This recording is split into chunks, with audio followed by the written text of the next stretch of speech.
Lead your journey into Cabernet Sauvignon magnificence.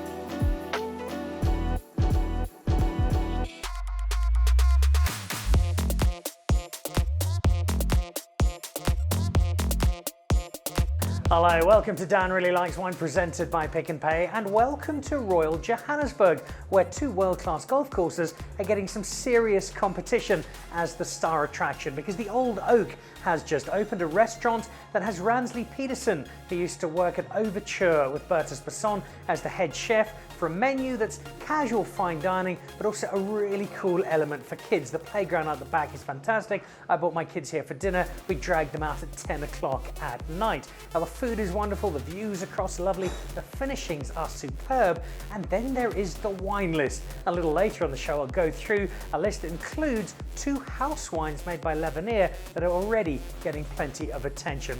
But first of all, we take you to 2 destinations beyond Royal Johannesburg, one of them in Johannesburg and one of them a little further afield. The first of those down to Stellenbosch, and a wine estate that specialises in nothing but pink. It is Pink Valley and the art of rosé.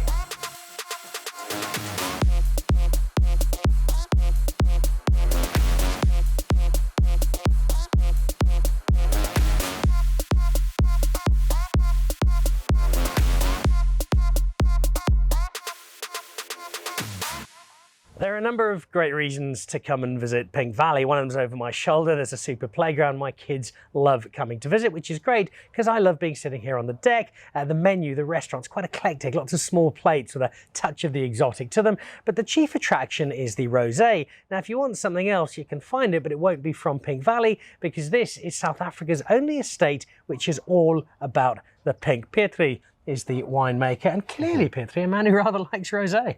Yes, for sure. I mean, this is a perfect wine for what we actually want to do at Pink Valley. It's a super refreshing, crispy wine. It's a typical Provençal style. So behind us, you can see some of our new plantings that we just did. This is all Sangiovese that we're going to do on a, we call it in Afrikaans, a fabriek briel. If I'm going to pronounce this in English, it might be a bit different. So these are the new vines that we're going to use for the production. Obviously, it's not going to be in production for the next 2 or 3 years, but as soon as it's bearing, we'll be using that.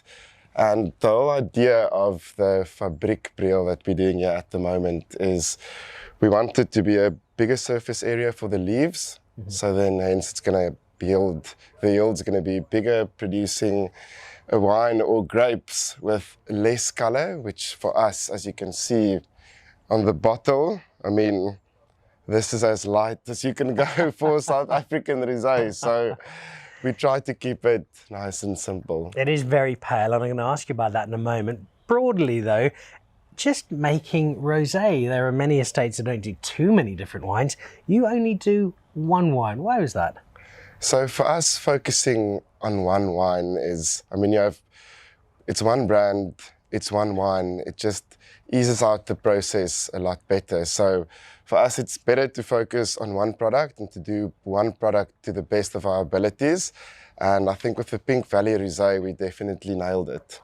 Now, if I go back 10, 15 years, possibly not even that long, and somebody had said to me, we are going to do a wine in Stellenbosch and it's only going to be one wine, most of us, you're going to make some Cabernet Sauvignon and Helderberg. That makes lots of sense. If you told them rosé, they would have thought there was something wrong with you.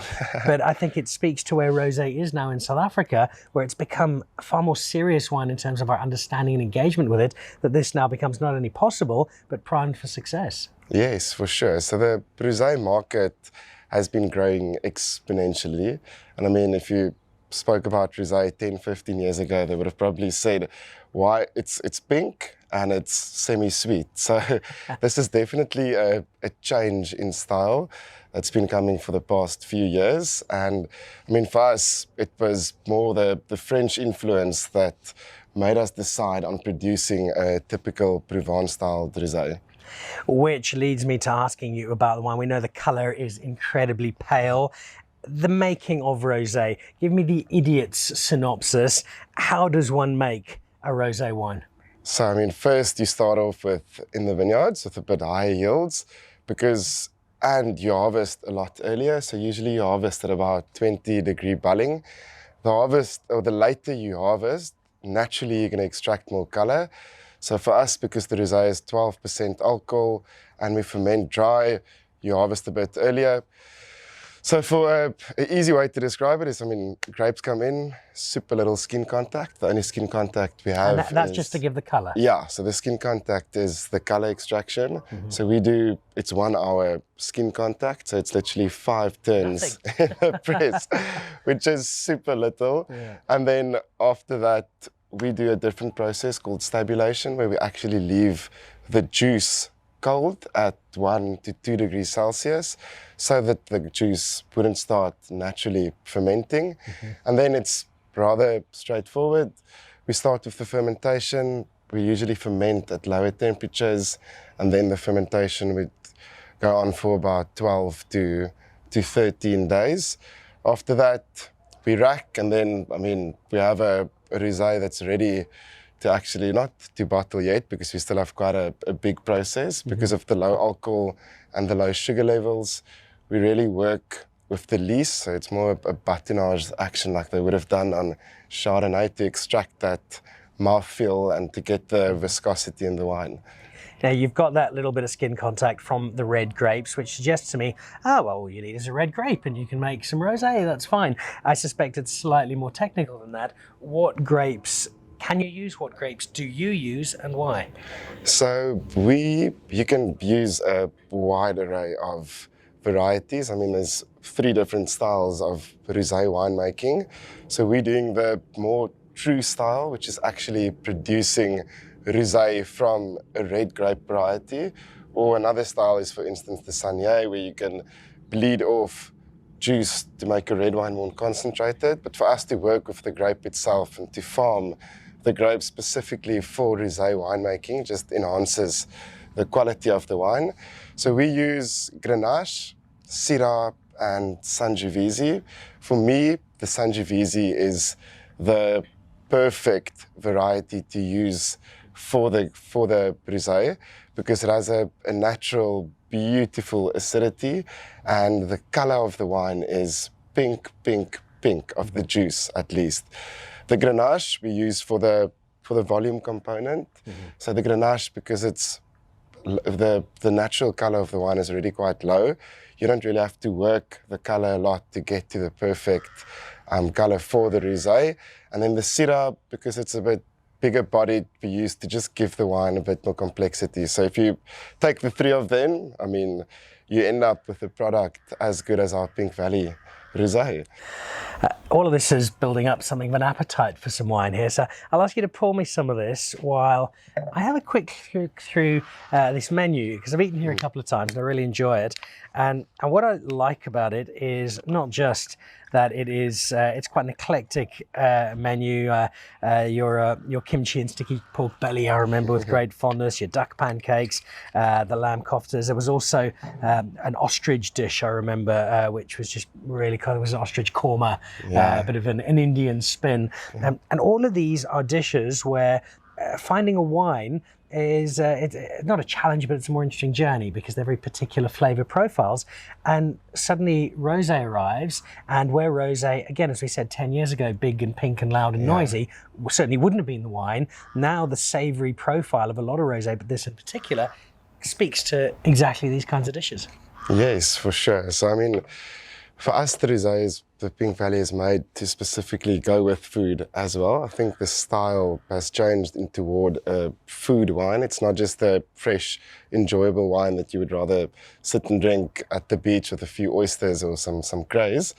But the Pink Valley, because of the beautiful acidity that the wine has, it really pairs phenomenally with all of the dishes that we have on the menu. Even most people tend to think that you can only enjoy a proper red wine with a piece of sticky pork belly, for instance. But Asian cuisine or any cuisine of some sort suits perfectly with our rosé. There is a touch of spice and occasionally a little bit of heat to these dishes, and the subtlety and the savouriness of this wine, as I already know because I've done some research here, works really nicely. Yeah. But it also works rather nicely, completely on its own, early on a Monday morning in the hot sun of Stellenbosch. I mean, this is where you want to enjoy it. Look at this. Cheers, Dan. Beatrice, thank you. It's always a pleasure spending time with you. There is your beginner's guide to how to make rosé, how to enjoy rosé, and how to see where rosé is today. And Pink Valley, well, it's all they make, but gee, they do it rather well. Cheers. I love the fact that we're at a stage in South Africa where we have an entire wine estate devoted just to rosé, south of France. The game is on. And as Beatrice says, a lot of exciting developments happening at Pink Valley. Now, there's plenty of rosé on the menu here at the Old Oak, which is named after a 130-year-old tree that, because of boring beetles, they sadly had to cut down. They did turn it into a couple of tables here at the restaurant, so the sense of history continues, and there is a beautiful sense of detail. It's just a wonderfully appointed restaurant and a wonderfully appointed wine list. It's a lot of fun going through it. You'll recognise plenty of the names: David Finlayson's award-winning Cabernet Sauvignon, the Villefonte Seriously Old Dirt, quite a bit of Orpheus and the Raven sitting on, some older Chenin Blancs. There's even a Gewürztraminer on the menu. Good luck, Chef Ransley, working out what to pair that with. And then there are these. These come from L'Avenir. It is the Old Oak Chenin Blanc and the Old Oak Pinotage that you can either try as the house wines, although I think they deserve a title somewhat grander than that, or if you're here, you can buy some of them and take them home. It just adds to the fun of a visit to Royal Johannesburg. Speaking of fun, a little earlier this month, Gerald Holden made his way up to the Big Smoke, the unofficial mayor of Franschhoek, with his Holden Manse range, so I went and caught up with him to see what was happening in the world of Big G. The last time I was here being the Clico Boutique Hotel and Restaurant, was a good few years ago for a thoroughly enjoyable celebration. It might have been my birthday. It's one of the few places I know that has cheese fondue on its regular menu come winter, and I'll be looking out for it in winter. I'll also be looking out for some Holden Manse wine, because I suspect they might be on the list if they are not already, because I've arrived here to meet the big friendly man behind Holden Manse. Gerard is a great friend of Dan Really Likes Wine. It's lovely to see you and to catch up again, which we're going to do over a few of your new vintages. But before we do that, I was fortunate enough to join you for dinner last night with a few other friends, and you told a story I hadn't actually heard before, which was the slightly roundabout way in which you acquired the property you now call home. Absolutely. It was actually reliving some old memories which I thought I'd banished into the past. We were almost a victim of the Auction Alliance scam that was going on. And at the time, we had a few friends who joined us for the auction, and we smelt a rat about the process of the auction, so we declined to participate any further. And then a few weeks later, we were walking through the market in Stuttgart in Germany, and got a call from a man saying, "You don't know me, but I'm a lawyer and I can sell you the farm that you were looking to buy." And so we went through a bit of backwards and forwards negotiation, and it ended up as the proud proprietors of what is now Holden Manse. It's been quite a journey since then, because now, and I listen to you at wine dinners and you speak with great authority and knowledge and understanding of the world of wine. It wasn't quite always that way, was it? No, we started our journey in the wine industry with quite a lot of knowledge of wine itself, but not a lot of knowledge about the business of wine.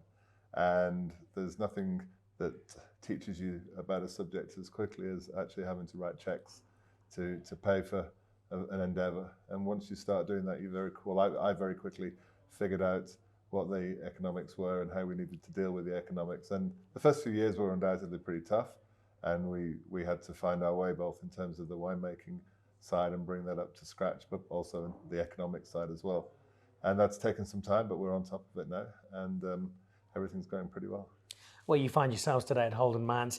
There are two sides to the winemaking process, broadly speaking. There's the, what are we good at? What does our terroir suggest we can do? What is this an area that lends itself to a particular wine or wines? And then there's the, well, this would be quite exciting. I'd like to have one of these. And in your case, I've got a French winemaker who's slightly mad when it comes to creativity and experimentation. Where have you got to in terms of bringing those two sides together? So Thierry, as you say, is an amazing winemaker, but he's also slightly maverick when it comes to his approach to wine. Luckily, he and I both have a very similar approach when it comes to the wines that we want to produce. And we've always worked together for the last 7 years. We've worked together very closely around that. We, as you know, we have Cabernet Sauvignon, Cabernet Franc, Merlot, and Syrah planted at Holden Manse, and that is ideal for our little corner of Franschhoek, which we call the bow hook. And it's perfect for our soil types. We've got 4 different soil types on the farm, and those 4 red varietals thrive incredibly well. What I figured out early on is if you only have an arsenal of red wines, you come up a bit short sometimes when you go to talk to people either at restaurants or wine shops or even private clients who want a selection of your wines in their cellar. And so we decided early on that we needed to have some white wines. We made a Chardonnay right from the start, from 2012 onwards, and that's been a very successful Chardonnay. We then added the Chardonnay Reserve, which got 95 points and 5-star with Plata last year. We just released the new 2020 Chardonnay Reserve, which is tasting absolutely beautifully. And I've enjoyed a couple of glasses of it this week, which has been very nice. And then we kind of added the Chenin Blanc after that. Then a Reserve Chenin Blanc coming from old vines that we found in the Simmonsburg Parle area. And there's a similarity with all of these vineyards is that we have a close relationship with the growers, and Thierry spends a lot of time with them from pruning through canopy management, through green harvest, and then ultimately picking the right time to harvest. And then the last sort of kid on the block, and I think probably the last kid on the block for a while, is the Semillon that we released last year. It's a 2020 vintage. It's from Franschhoek, so we're very proud to have another wine of origin Franschhoek in our portfolio. And it is from 25-year-old vines. They're literally planted just behind the monument in Franschhoek, so they're about 2 kilometers from the farm. It's pretty much as close as we could have dreamt. And they're on nice alluvial soils, nice slope, and they get lots of sunshine. They get plenty of water and plenty of cool days during the winter. So the Semillon's probably the last one. We had a drop of Semillon last night over dinner, and it worked very well with David Higgs' octopus. I really enjoyed it with the octopus. And so I think that's pretty much where the portfolio is going to be. It's 17 wines, topped off with Elysium, which is, I guess, one of those wines where it was almost a fantasy to make that wine. Thierry, it's a 50-50 co-ferment of Merlot and Syrah. And Thierry had made a similar wine in France in 2005. And he wanted to try and replicate that. He made Merlot in Bordeaux and blended it with Syrah from the Rhône for Michel Roland, who he was working with, and Michel Chapoutier on the Rhône side. And we've made 2 vintages now that we've released, the 15, which is sold out, the 16, which is very close to being sold out. I opened a bottle last night at Marble and was almost manhandled to get more of the Elysium. It's selling very well with people. It's developing a great following, both in South Africa and overseas. And I think that's the pinnacle of what we're about. So that's Merlot Syrah from the farm. It's everything that we're about. It's quality, it's extravagance, it's something maverick. It's not a blend that you see every day of the week, but it's a beautiful wine. It makes a good case to be your signature wine, but when you've got 17, there are a few contenders. One of the other areas which you've really become established for is your pair of rosés that are very personal, not just because of the style of the wine, because of the names reflecting the 2 kids. We've got one of them here, straight away, the paleness of the colour and the elegance as you look at it just makes it quite so striking. Tell me a bit about the newest vintage you want to be drinking. Yeah, this is the Hero Rosé. This is named after our daughter, Hero. And she's about to be 8 years old, going on 18. And does she like this? She loves it. She absolutely loves it. She has been known to go into the tasting room when we have guests there and politely inquire whether they've tasted her rosé or whether it was her brother's rosé that they were drinking. You've got a burgeoning head of marketing, yeah, don't you? I think so. So there's no child labour at Holden Manse, but occasionally we will use just volunteers. Yes, just volunteers. Hero Rosé, it's a blend of 2 varietals, so it's Grenache and Cinsault. This is the new 2021 vintage. It's only 3,500 bottles a year. There's a few magnums that we make as well. We've established over the last 3 years a real following for this wine. It is a little bit more expensive. It's more targeted at the sort of Whispering Angel market, and we've converted quite a few people, especially in Cape Town, that I know who were lifelong Whispering Angel fans who've now converted across to drinking the Holden Mance Hero Rosé. If you're looking at this and you're looking at the colour and you think, oh, it's kind of got the look of an English tourist who's on his first 3 hours of being on the beach at Camps Bay, does it have enough substance for me? Well, the grapes come through the Grenache and Cinsault. Yes, they're soft, and that explains, I think, a bit of the colour, but it's the fruit still comes through, and there's still a really nice ridge to this wine. Even though it is so pale, it looks so delicate, it still does pack a gentle velvet-lined glove once it's on the palate. Well, absolutely. It's what you'd expect from Holden Mance wines. Indeed you would. So that is the rosé, a wine that Gerald fondly refers to as being a brilliant breakfast rosé. And most people would say that with a bit of a laugh. Ha ha ha, it's a breakfast rosé. Not if you're Gerald Holden. I've seen him have a bottle for breakfast. It is not unusual at Holden Mance. This though also, I have a feeling, especially, or maybe more brunch than breakfast, but a lot of the food that you have in the morning that involves pastry, involves butter, involves those kinds of foods, there's a lot of white wine that speaks quite directly to those. And having had this particular pairing, because it was waiting for me at breakfast last time I was at Holden Mance, this is a good example thereof. Yeah, so this is the new Proprietor's White Blend, which we started in 2018, and this is the 2020 vintage. This was rated 93 points by Platter and 4.5 stars, which we were quite proud of. It's a little change from the two previous vintages. We've added some Semillon to this. So it's got Chardonnay, Chenin Blanc, Viognier, and then a little bit of Semillon just to round it off. And I think it's made a massive difference to the wine. It's given it more of a roundness, more of a wholesome nature. Still lots of complexity with the wine, lots of layers to it. But this is a perfect wine for, as you say, a late brunch. A creamy pasta is going to go well with this. If you get a piece of crayfish tail on the braai and just get a little bit of butter on it just to finish it off, that's going to taste amazing with this wine. A lot of fruit on the nose. It's a brilliant wine to give to somebody like Vickers, the sommelier at Marble, and then watch him try and work out exactly what's here, because you know it's lovely. You can pick up notes of different things and make suggestions, but always the mark of a really good blend is when you kind of think you know what's there, but nothing's absolutely standing out, nothing's overriding everything else in the glass. Yeah.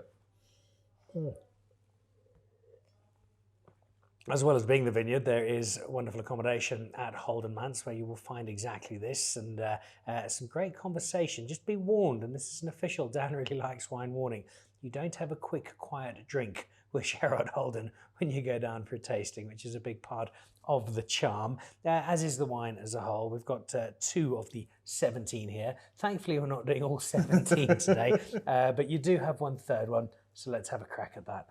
Sure. Everything here in this glass from the farm? Absolutely. So this is Franschhoek made through and through, wine of origin Franschhoek.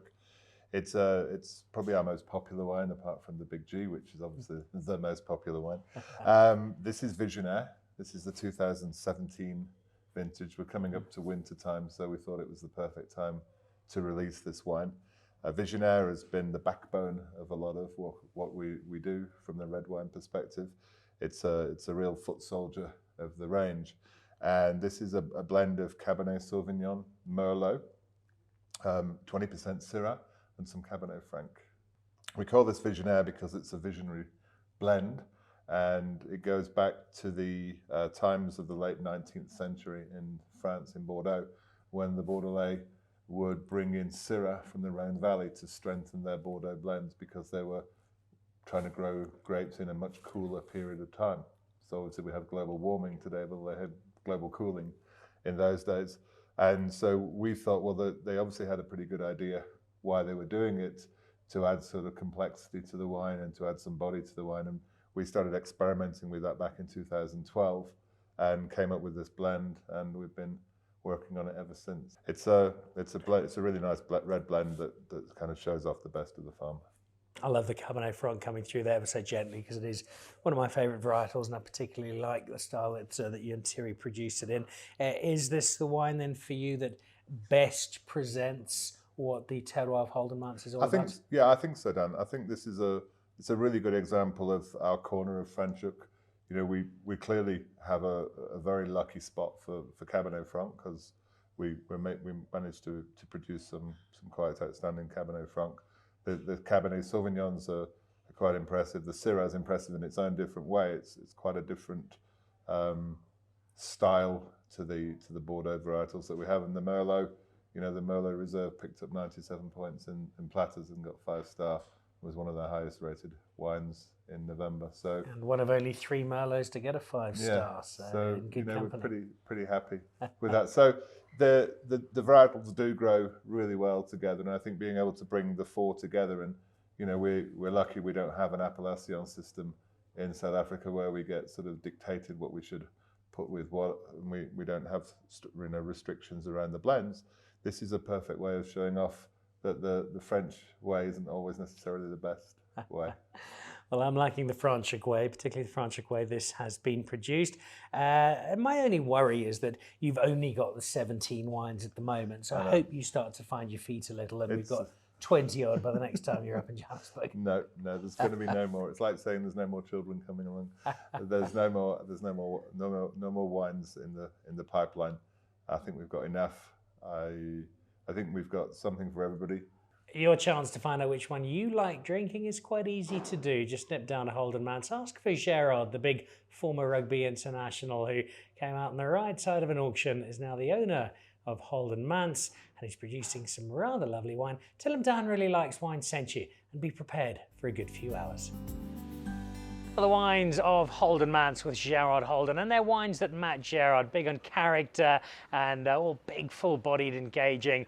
If you haven't tried them, I would advise you to, and keep an eye out for Holden Mance. I think there might be 1 or 2 other really cool stories coming up in the next little while. They also had a good run earlier this year at Provine. And that wraps us up. If you haven't yet been to the Old Oak, they have got a private dining room where Chef Ransley does a chef's table. He won't tell you what's in it, but you are guaranteed to be dazzled. The kids area is fantastic, and it's just a huge amount of fun. My only warning is book in advance, especially over the weekends. Lunches get sold out very, very quickly indeed. So thank you to Pietri at Pink Valley, and to Gerard at Holden Mance, and to Chris and Ransley and Rowan, the team here at the Old Oak at Royal Johannesburg. It really is a magnificent spot. Have a great week. See you again next week. Keep drinking and supporting South African wine. This is Dan Really Likes Wine, presented by Pick n Pay. Goodbye.